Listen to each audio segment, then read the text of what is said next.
Dear students, तो पिछली class में हमने ये सीखा कि डायमेंशंस क्या होते हैं।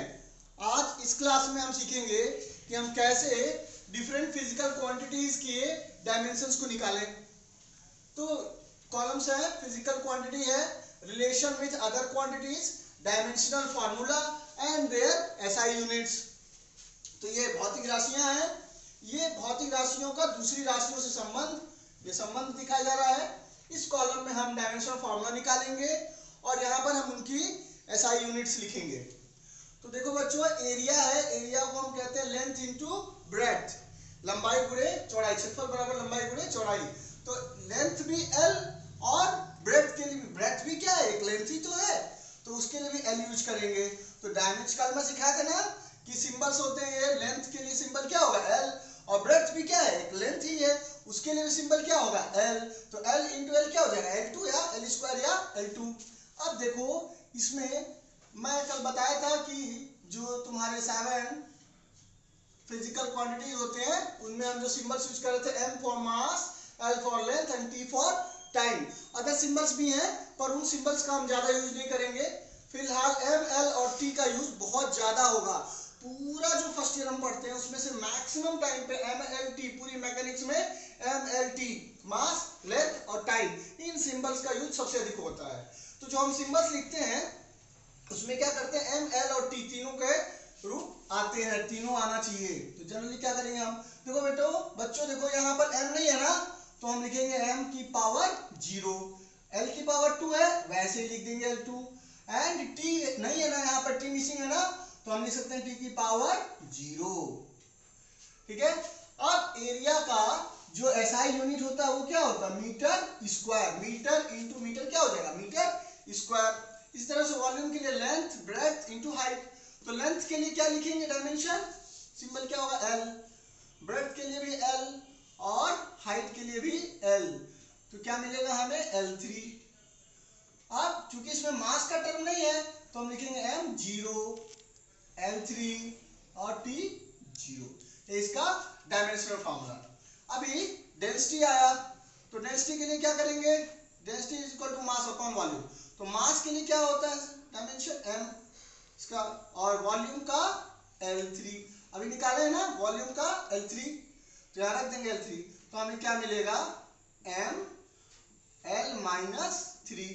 अब यहाँ पर T का टर्म नहीं है ना, तो हम क्या लिख सकते हैं इसको, M L minus 3 T power 0। ठीक है। तो बच्चों यहाँ ध्यान देने की बात यह है कि अगर हम कहें M की पावर कितनी है, इस डेंसिटी में मास का डायमेंशन कितना 1, लेंथ के लिए डायमेंशन कितना -3, टाइम के लिए डायमेंशन कितना है 0। आगे बढ़ेंगे स्पीड या वेलोसिटी, तो ये क्या होता है, डायमेंशन डिस्टेंस अपॉन टाइम। तो डिस्टेंस के लिए डायमेंशन L और टाइम के लिए T। तो ये T ऊपर जाएगा तो हो जाएगा LT माइनस 1। अब इसमें मास का टर्म नहीं है ना, तो हम लिखेंगे M0 LT माइनस 1। अच्छा अब आते हैं एक्सेलरेशन पर। Acceleration is change in velocity. तो जो डायमेंशन वेलोसिटी का होगा वही डायमेंशन चेंज इन वेलोसिटी का भी होगा। समझ रहे हो, जो डायमेंशन वेलोसिटी का होगा वही डायमेंशन चेंज इन वेलोसिटी का भी होगा। तो हम इस चेंज इन वेलोसिटी का, या वेलोसिटी का हम लिखे हैं ना, वेलोसिटी का स्पीड या वेलोसिटी का डायमेंशन होता है LT माइनस 1, तो इसके जगह क्या लिखेंगे LT माइनस 1। ठीक है। अपॉन टाइम है, तो टाइम का डायमेंशन क्या है T, तो क्या हो जाएगा LT माइनस 2। अब M का टर्म नहीं है तो हम लिखेंगे M0 LT माइनस 2। ठीक है। इसी तरह से आएंगे force. Force is mass into acceleration. अब मास के लिए क्या यूज होता है M, और एक्सेलरेशन का अभी हम लोग निकाले हैं LT माइनस 2, तो इसका डायमेंशन बनेगा M LT माइनस 2। ये बहुत ही इंपॉर्टेंट है, इसको लर्न रखना चाहिए आपको। अब मोमेंटम, मोमेंटम क्या होता है, मास इनटू वेलोसिटी। तो मास के लिए क्या सिंबल यूज होगा M, और वेलोसिटी के लिए हम लोग निकाले थे ना, यहाँ पर वेलोसिटी का डायमेंशन होता है LT माइनस 1, तो LT माइनस 1। तो हमें डायमेंशन क्या मिलेगा, M LT माइनस 1। आगे बढ़ेंगे work. Work is force into displacement into cos theta. तो फोर्स का डायमेंशन क्या है हम निकाले हैं अभी ना, M L T minus two. देखो बच्चों फोर्स का डायमेंशन यहाँ निकाले ना, M L T minus two, वही रख रहा हूं मैं, इंटू डिस्प्लेसमेंट। डिस्प्लेसमेंट क्या है, डिस्टेंस ही है, उसके लिए क्या यूज होगा, सिंपल एल। तो एल इंटू एल क्या हो जाएगा, एल टू, और एम तो पहले ही है, M L two T minus two. आगे बढ़ेंगे, एनर्जी, एनर्जी नथिंग। अच्छा यहाँ पर कॉस थीटा है, तुम पूछ सकते हो सर कॉस थीटा के लिए कुछ नहीं लिखे, तो आप जानते होंगे कॉस थीटा, जैसे कॉस 60 है, कॉस 60 कितना होता है 1/2, तो एक वैल्यू है, इस वैल्यू का कोई डायमेंशन नहीं होता है, ठीक है। आगे बढ़ेंगे, energy, energy is nothing but amount of work. तो जो वर्क का डायमेंशन होगा वही एनर्जी का भी डायमेंशन होगा, तो इसका डायमेंशन आएगा M L two T minus two. आगे बढ़ेंगे, power, power is work upon time. तो वर्क का डायमेंशन क्या है, M L two T minus two, और अपॉन में क्या है, टाइम है ना, तो अपॉन में टी, तो ये हो जाएगा एम एल टू, और टी ऊपर जाएगा तो क्या हो जाएगा, टी माइनस वन, पहले से टी माइनस टू है तो क्या हो जाएगा, टी माइनस थ्री। आगे बढ़ेंगे, pressure, pressure is nothing but force upon area. तो हम फोर्स का भी डायमेंशन जानते हैं और एरिया का भी, तो फोर्स के लिए क्या लिखेंगे, M L two M L T minus two, M L T minus two upon area, area is nothing but L two, पहले हम निकाल चुके हैं, अब ये एल टू ऊपर चला जाएगा, तो डायमेंशन क्या बनेगा, M L minus one T minus two. आगे मूवमेंट ऑफ फोर्स या टॉर्क, इसके लिए फोर्स इंटू परपेंडिकुलर डिस्टेंस, तो फोर्स का यूनिट, फोर्स का डायमेंशन क्या है, M L T minus two into perpendicular distance nothing but L, तो क्या यूनिट, क्या डायमेंशन आएगा, एम, अब एल इंटू एल यानी एल टू, और टी माइनस टू पहले से है, टी माइनस टू। अब यूनिट लिख लेते हैं सबका। वॉल्यूम का यूनिट क्या होगा, मीटर, मीटर, मीटर, तीनों का बड़ा होगा क्या हो जाएगा, मीटर क्यूब। ऐसे ही डेंसिटी, मास अपॉन वॉल्यूम, तो किलोग्राम अपॉन वॉल्यूम का क्या होता है, मीटर क्यूब, किलोग्राम पर मीटर क्यूब, किलोग्राम पर metre cube. Speed, distance upon time, तो डिस्टेंस का मीटर और टाइम का सेकेंड, तो होगा मीटर पर सेकेंड। ऐसे ही acceleration, acceleration change in velocity upon time, तो ये मीटर पर सेकेंड अपॉन सेकेंड, तो हो जाएगा मीटर पर सेकेंड स्क्वायर। आगे बढ़ेंगे, फोर्स, तो फोर्स का एक तो हम लोग जानते हैं यूनिट क्या होता है, न्यूटन, ठीक है, लेकिन इसके हिसाब से देखोगे तो एम किलोग्राम मीटर पर सेकेंड स्क्वायर, इसको हम ये भी लिख सकते हैं किलोग्राम मीटर पर सेकेंड स्क्वायर। आगे बढ़ेंगे, मोमेंटम, तो मोमेंटम क्या है, किलोग्राम मीटर पर सेकेंड, किलोग्राम मीटर पर सेकेंड। आगे बढ़िए, फोर्स, तो वर्क, वर्क क्या होता है, जूल में, हम लोग जानते हैं वर्क का जो यूनिट होता है वो क्या होता है, जूल। अब यहां से देखेंगे तो किलोग्राम मीटर स्क्वायर पर सेकेंड स्क्वायर। आगे बढ़िए, एनर्जी भी वही होगा, जूल ही। उसके बाद है पावर, वर्क अपॉन टाइम, तो किलोग्राम मीटर स्क्वायर सेकेंड की power -3, kilogram metre square second की पावर -3, या फिर वॉट भी आप जान ही रहे हो। आगे बढ़िएगा, प्रेशर, तो प्रेशर क्या है, पास्कल, आपको पता होना चाहिए प्रेशर का यूनिट क्या होता है, पास्कल, या न्यूटन पर metre square. Force upon area होता है ना, फोर्स का न्यूटन और एरिया का मीटर स्क्वायर।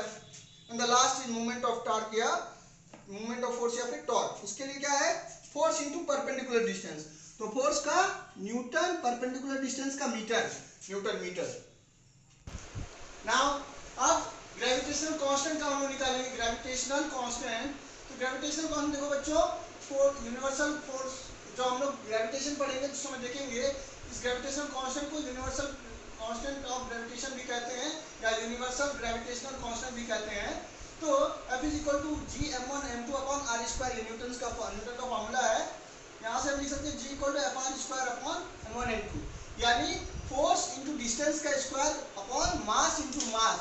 इसका मतलब फोर्स इंटू डिस्टेंस का स्क्वायर अपॉन मास का स्क्वायर। तो अगर हम डायमेंशन लिखेंगे तो फोर्स का डायमेंशन क्या होता है, एम एल टी माइनस 2, और डिस्टेंस का स्क्वायर हो जाएगा L2, और M1 M2 यानी मास इनटू मास। तो ओवरऑल हम देखेंगे तो ये M2 हो जाएगा ना नीचे में, ये M2 ऊपर चलेगा M-2, और पहले से हम है तो M-1। अब L का L यहाँ पर और L2 हो जाएगा L3 और T-2, ठीक है। और उसके बाद इंपल्स ऑफ फोर्स, तो फोर्स कितने देर के लिए लग रहा है उसे हम किससे, फिजिकल क्वांटिटी होती है जिसे हम कहते हैं इंपल्स। तो impulse of force is force into time. तो फोर्स का डायमेंशन क्या होता है, एम एल टी माइनस 2, और टाइम का टी, तो ये ओवरऑल डायमेंशन बनेगा M L T minus 1, okay. Next one is stress. Stress is force upon area, जिसका डायमेंशन क्या होगा, पहले फोर्स का M L T minus 2 upon area. Area का डायमेंशन क्या होता है, L2, पहले निकाल चुके हैं।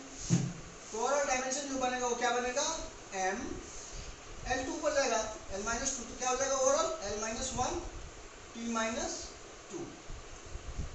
इसके बाद strain, change in dimension upon original dimension, जैसे change in length upon original length. तो अगर वैसे लेते हैं तो ये भी लेंथ और ये भी लेंथ, तो क्या बन जाएगा डायमेंशन L⁻�0।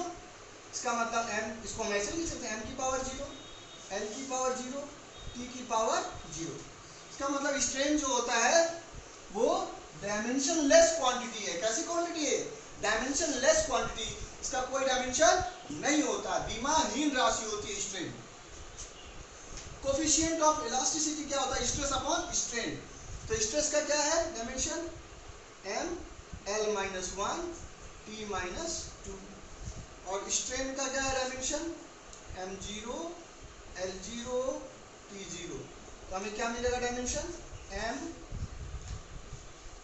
L-1 T-2, ठीक है। फिर surface tension is force upon length. तो फोर्स का डायमेंशन क्या है, m L T-2, और लेंथ का डायमेंशन L। तो ओवरऑल डायमेंशन बनेगा m L⁻�0 और T⁻⁻2। नाउ सरफेस एनर्जी, तो surface energy is work upon area. तो वर्क का डायमेंशन क्या है, m L2 T-2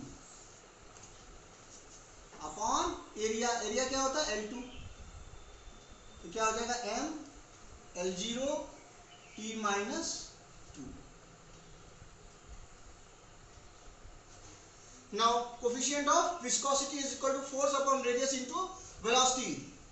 तो फोर्स का dimension m L T-2 upon radius, radius के लिए L, और वेलोसिटी के लिए L T-1। तो ओवरऑल जो डायमेंशन आएगा वो आएगा m, रख लिया जाए, और L देखिए L इंटू L, L2 और ऊपर जाएगा L-2, पहले से L है तो जाएगा L-1, और T-1 ऊपर जाएगा तो T+1 हो जाएगा, और पहले से T-2 है तो आएगा T-1। Next angle equal to arc upon radius.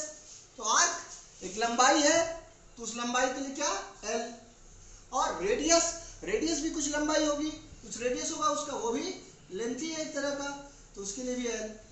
तो इसका डायमेंशन, ये भी डायमेंशन लेस हो गया, m0 L0 T0। Now angular velocity, angular velocity के लिए एंगल, एंगल के लिए m0 L0 T0, एंगल के लिए m0 L0 T0, and time के लिए t। ऊपर जाएगा तो जाएगा m0 L0, ये t ऊपर जाएगा तो क्या हो जाएगा T-1। अब इन सब के यूनिट्स लिखता हूं। तो ये जी का यूनिट क्या होगा, newton metre square upon kilogram square, यानी न्यूटन मीटर स्क्वायर पर KG square. Now impulse of force is force into time, यानी newton second. Stress force upon area, newton पर metre square. Strain change in dimension upon original dimension, इसका कोई unit नहीं होगा। Now coefficient of elasticity stress upon strain, तो stress upon strain, तो stress का क्या है न्यूटन अपॉन मीटर स्क्वायर, यानी उसका भी हो जाएगा newton upon metre square. Now surface tension is force upon length, force का न्यूटन और लेंथ का मीटर, यानी न्यूटन पर metre. Surface energy work upon area, work का जूल और एरिया का मीटर स्क्वायर, यानी जूल पर मीटर स्क्वायर। आगे है coefficient of viscosity, force newton, ये मीटर और ये वेलोसिटी में मीटर पर सेकंड, ये सेकंड ऊपर चला जाएगा उसका, ये हो जाएगा newton second upon metre into metre, यानी मीटर स्क्वायर। फिर एंगल, एंगल का हम यूनिट जानते हैं, पढ़ चुके हैं, क्या होता है रेडियन, और एंगुलर वेलोसिटी का होगा रेडियन पर सेकंड, एंगुलर वेलोसिटी के लिए रेडियन पर सेकंड। तो बच्चों उसके बाद हम पढ़ेंगे अब एंगुलर एक्सेलरेशन। तो angular acceleration is angular velocity upon time. तो अभी हम देखें एंगुलर वेलोसिटी का जो डायमेंशन होता है t-1 अपॉन टाइम का t, ये हो जाएगा t-2, ठीक है। और इसे हम लिख सकते हैं m, इसे हम ऐसे भी लिख सकते हैं m0 L0 t-2। और आगे बढ़ेंगे, movement of inertia is mass into distance का स्क्वायर। हम आगे पढ़ेंगे मूवमेंट ऑफ इनर्शिया का I = mr स्क्वायर, चैप्टर में आएगा। फिलहाल मूवमेंट ऑफ इनर्शिया मास, तो मास के लिए m और डिस्टेंस का स्क्वायर यानी L2, तो डायमेंशन बनेगा mL2। तो t का टर्म अगर इंक्लूड करना चाहें तो लिख सकते हैं mL2 t⁻0। Next angular momentum is mvr, हम लोग आगे फॉर्मूला पढ़ेंगे। Angular momentum L = mvr। मास, मास के लिए क्या डायमेंशन है m, वेलोसिटी के लिए डायमेंशन है Lt-1 और r के लिए डायमेंशन है L। तो ओवरऑल जो डायमेंशन बनेगा वो बनेगा m, L × L यानी L2 और t-1, mL2 t-1। आगे बढ़ेंगे, frequency is equal to 1 upon time period. Time period तो टाइम है, तो टाइम का डायमेंशन t होगा। अगर टाइम पीरियड का डायमेंशन पूछा जाए तो क्या होगा वो t, पर फ्रीक्वेंसी का डायमेंशन बनेगा 1 अपॉन t, तो t ऊपर जाएगा तो क्या बन जाएगा t⁻⁻1। तो ओवरऑल अगर हम डायमेंशन लिखना चाहें mLT के फॉर्म में तो लिखेंगे m⁻0 L⁻0 t⁻⁻1। अब प्लैंक्स कांस्टेंट, प्लैंक का कांस्टेंट क्या होता है देखो बच्चों, आगे पढ़ोगे आप क्वांटम फिजिक्स में E = hν, तो यहां से ν इक्वल लिखेंगे E upon nu h is equal to E upon nu, तो E अपॉन न्यू। यहां से E क्या है आपका एनर्जी, तो एनर्जी का हो गया mL2 t-2 और न्यू तो है फ्रीक्वेंसी, फ्रीक्वेंसी का भी हम लोग देखें क्या होता है t-1, यहां लिख देंगे t-1, तो ये बनेगा mL2 t-3। आगे बढ़ेंगे, तो relative density, relative density is density of a substance upon density of water at 4 degree centigrade. तो ये फॉर्मूला आपको याद रखना है, रिलेटिव डेंसिटी। पहले हम जो डेंसिटी निकाले थे, जो पहला थर्ड या फोर्थ आया था डेंसिटी, वो मास डेंसिटी होती है। तो मास डेंसिटी होता है density upon mass upon density, but ये रिलेटिव डेंसिटी है। इसका मतलब हुआ density of a substance upon density of water at 4 degree centigrade. तो डेंसिटी ऑफ सब्सटेंस क्या हो गया आपका mL-3 और डेंसिटी ऑफ वाटर वो भी mL-3। तो ओवरऑल डायमेंशन लेस हो गया, ये mL0 L0 T0 है ना। Now heat is nothing but energy, heat क्या है आपका एनर्जी है, तो एनर्जी का तो हम लोग निकाले ही है mL2 t-2।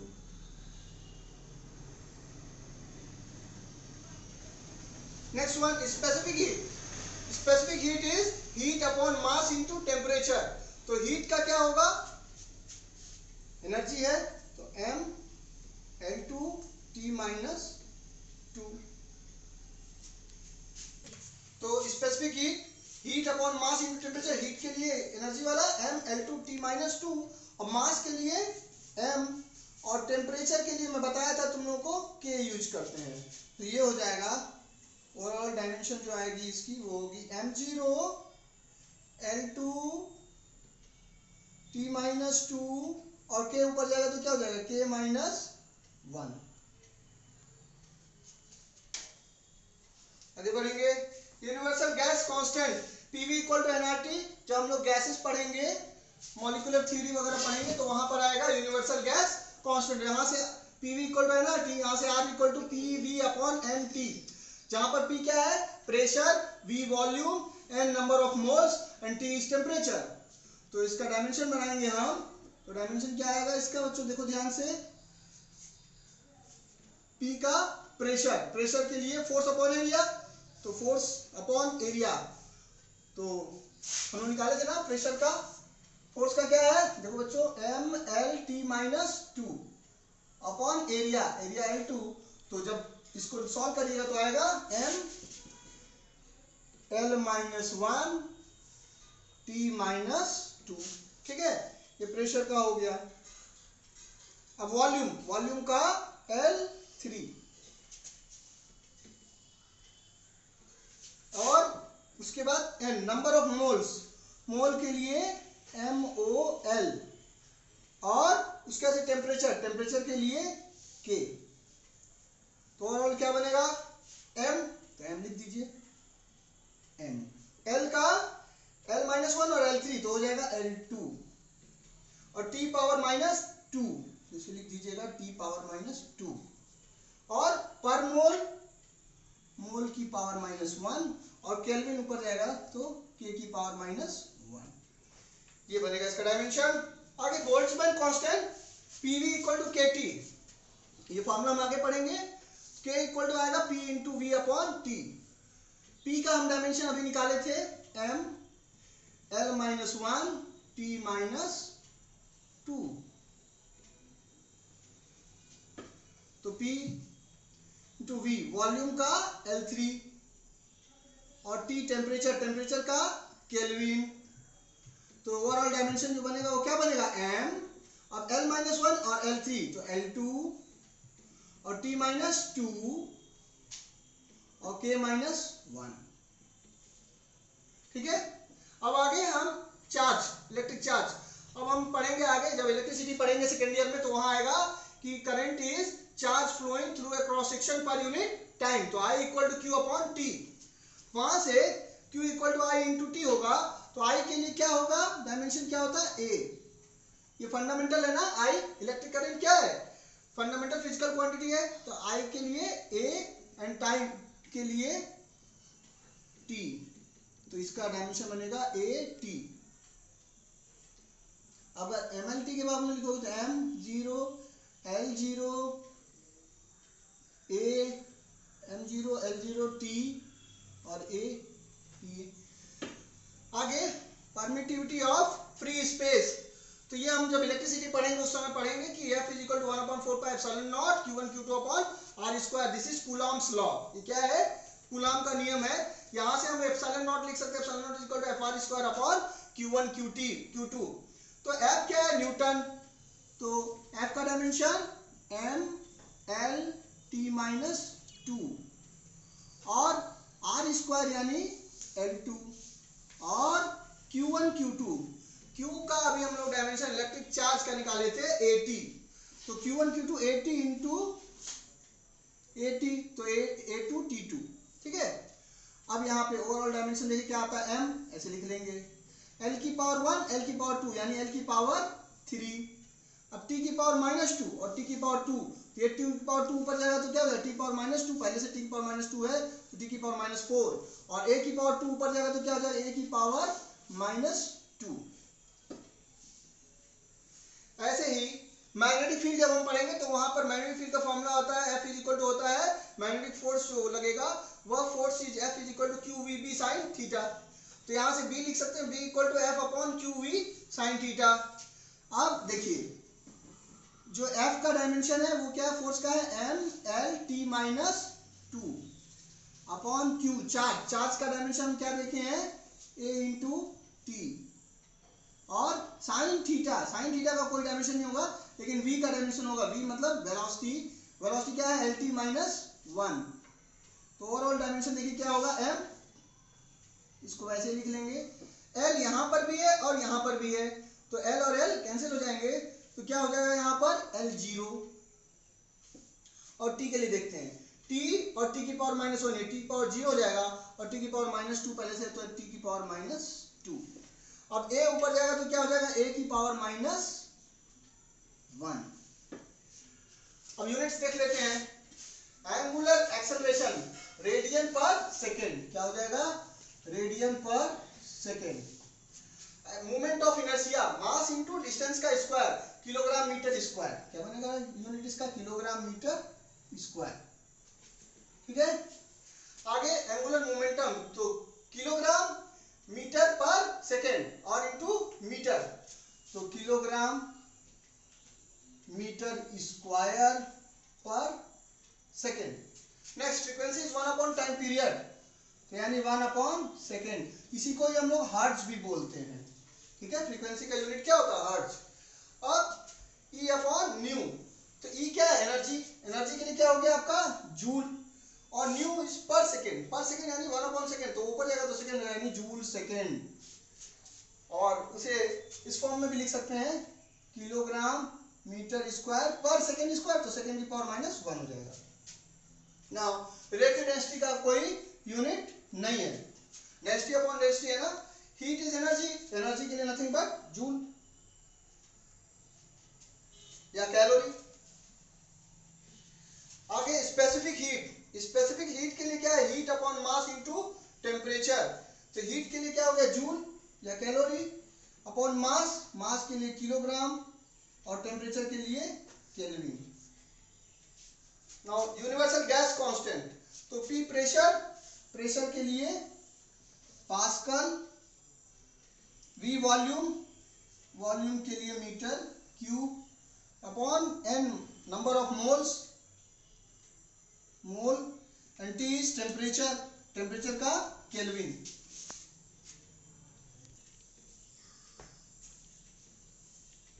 और यूनिवर्सल गैस कांस्टेंट के लिए एक और यूनिट होता है, जूल पर मोल पर केल्विन। और इसके बाद बोल्ट्जमैन कांस्टेंट के लिए यूनिट होता है जूल पर केल्विन। फिर इलेक्ट्रिक चार्ज का एम्पियर इंटू सेकेंड, क्या होगा, एम्पियर सेकेंड, या फिर कूलाम। ठीक है, और permittivity of free space, newton metre square per coulomb square, तो क्या होगा, newton metre square per coulomb square. And the last is magnetic field के लिए अगर यहां से देखेंगे तो होगा न्यूटन कूलम के लिए, न्यूटन पर कूलम मीटर, न्यूटन सेकेंड, और यहाँ पर अपॉन में कूलम, और ये वेलोसिटी वाला है मीटर पर सेकेंड वाला सेकेंड कहाँ चला जाएगा, ऊपर,